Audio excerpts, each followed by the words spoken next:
Bonjour et merci de suivre ONU News. Les titres de cette édition, la 4e édition de la foire de l'entrepreneuriat féminin qui ouvre ses portes à Kinshasa, la visite de la représentante spéciale adjointe au Nord Kivu, la remise des prix journalistes pour le droit de l'homme, les rapports de l'UNICEF sur les enfants dans le monde et la MONUSCO qui fait un don en matériel météorologique et radiophonique à la RVA.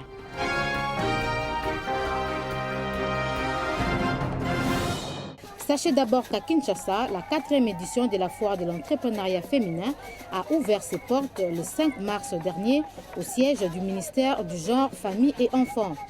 Elle s'inscrit dans le cadre du mois de la femme et a été cette année caractérisée par une forte présence des délégations de femmes venues de toutes les provinces de la RDC. En 2012, le thème international de la journée de la femme est « Autonomiser les femmes rurales, éradiquer la faim et la pauvreté ». Et le thème national s'intitule « Investissons dans la femme rurale et la jeune fille pour un avenir meilleur ». Les femmes, ne l'oublions pas, constituent 52% de la population de ce pays et sont donc majoritaires. Une société juste et démocratique ne saurait être bâtie sans elles. On ne peut concevoir le développement de ce pays sans l'apport de leurs précieuses contributions à travers leur formidable énergie. Une énergie qui doit être libérée, canalisée et utilisée par une politique volontariste. Investir dans la femme rurale et la jeune fille, c'est investir dans l'avenir de toute nation.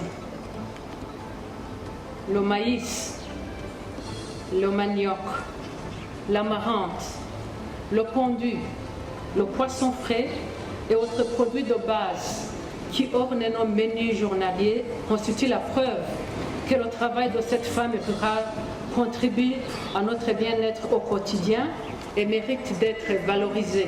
Ce thème de la Journée internationale de la femme 2012 se penche particulièrement sur la situation encore difficile de nos sœurs des milieux ruraux, lesquelles s'étendent jusqu'aux confins de nos villes, appelées milieux urbano-rural ou femmes de la base.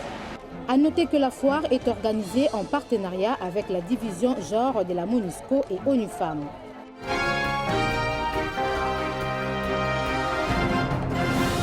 Sachez aussi que la représentante spéciale adjointe du secrétaire général de l'ONU en RDC, chargée des questions des droits de l'homme, était du 1er au 4 mars dernier au Nord Kivu.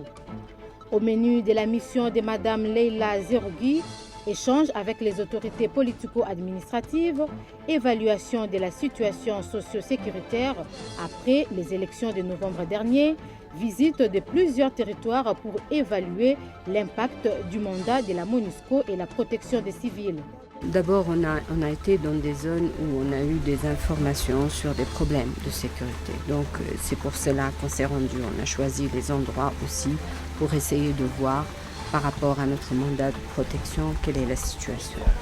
Dans les territoires de Massissi, elle a notamment rencontré la communauté des Pygmées. Les Pygmées est une communauté d'une minorité, mais c'est une population autochtone congolaise qui a été, s'ils sont ici, c'est parce qu'ils ont été, par l'effet de la guerre, chassés de leur zone.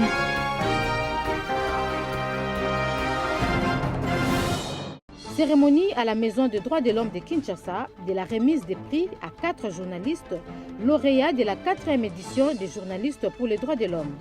Elle a été organisée le 29 février dernier par le Bureau conjoint des Nations Unies aux droits de l'homme en partenariat avec les ONG Journalistes pour les droits humains, le Centre Carter et Search for Common Ground.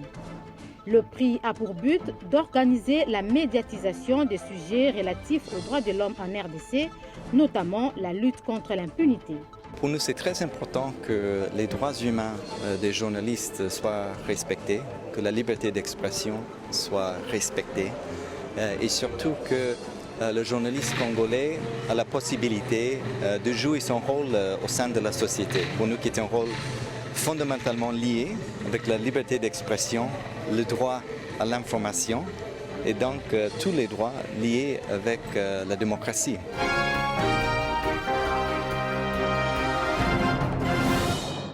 Les villes négligent leurs enfants, avertit l'UNICEF dans un rapport intitulé « La situation des enfants dans le monde 2012, les enfants dans un monde urbain ». Selon le rapport, dans quelques années, la majorité des enfants grandira dans des villes grandes ou petites plutôt qu'en milieu rural.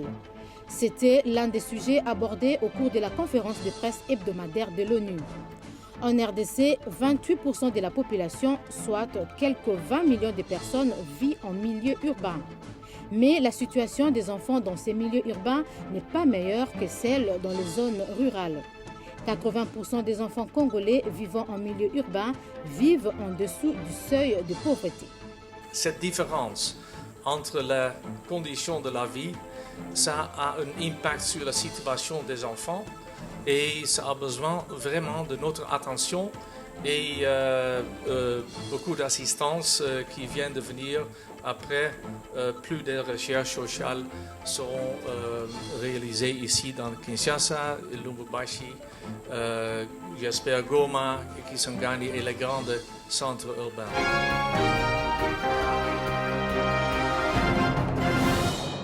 Dans le souci d'améliorer la navigation aéronautique en RDC, la MONUSCO a offert des matériels de travail à la Régie des voies aériennes. C'était à Kinshasa le 29 février 2011. Il s'agit d'un lot d'équipements radiophoniques et météorologiques comprenant entre autres 23 stations météorologiques et des radios mobiles émetteurs et récepteurs VHF pour servir des radios de secours. Ce don s'inscrit dans le cadre du soutien de la MONUSCO au programme de réhabilitation des installations aéroportuaires en RDC. Pour assurer et sécuriser l'espace au-dessus de ce grand territoire, ainsi que sur de nombreux sites d'atterrissage, la contribution de tous, c'est-à-dire institutions de l'État, organisations non gouvernementales, exploitants aériens, usagers, riverains des aérodromes, est nécessaire. Chaque station recevra directement sur un écran la température, la vitesse et la direction du vent, ainsi que les données sur la quantité de pluie, toutes ces informations étant importantes dans le domaine de l'aviation. La cérémonie de remise a eu lieu dans les installations de la MONUSCO, en présence du ministre congolais des Transports et Voies de Communication, Joseph Martin Kitumba.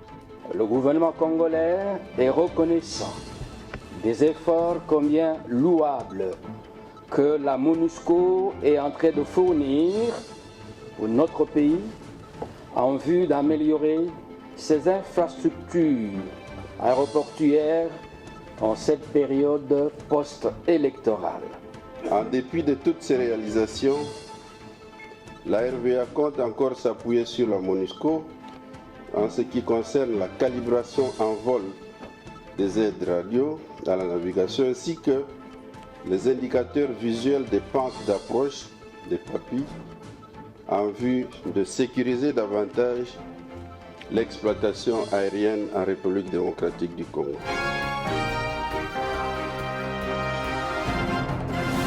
À noter que la MONUSCO va assurer l'installation de ce matériel et la formation du personnel à l'utilisation de ces appareils.